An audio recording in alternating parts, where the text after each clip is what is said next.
ఆనకాలం వచ్చిందంటే ఊర్లల్లో పాతిండ్లు ఉన్నోళ్ళు రిపేర్లు చేపిస్తుంటారు. పెంకులు ఉరుస్తుంటే సదరిస్తారు, లేదంటే పెంకులు తీపిచ్చేసి రేకులు వరుస్తారు. గోడలు ఏమన్నా పర్రెలు వస్తే అంతమందిని తీసేసి సిమెంట్ గోడలు పెట్టిస్తారు.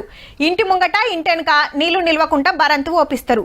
హేగిదంతెందుకు, కూలగొట్టి కట్టుకుంటా అంటే సర్కారోళ్ళు ఇందిరమ్మ ఇండ్లు సుతా శాంక్షన్ చేస్తున్నారు. ఇప్పుడు గీ ముచ్చట దేనికంటే పట్నంలా పాత బిల్డింగ్ల మీద నజరేషన్రు మున్సిపాలిటోళ్ళు. మీరు ఊల కొడతారా మేమే కూల్చల్నా? ఎక్కువ రోజులు లేదు, మళ్ళా 15 రోజుల్లో ఏదోటి చెప్పాల్సిందే అని నోటీసులు పంపిండ్రు ఓనర్లకు.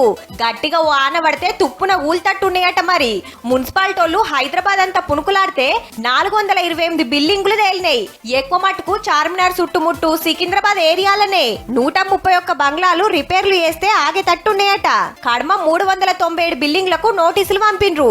ఎప్పుడో వెనకట గట్టినాయే, ఏండ్ల కమానం ఎండకెండి ఆనకు దడిచున్నాయి.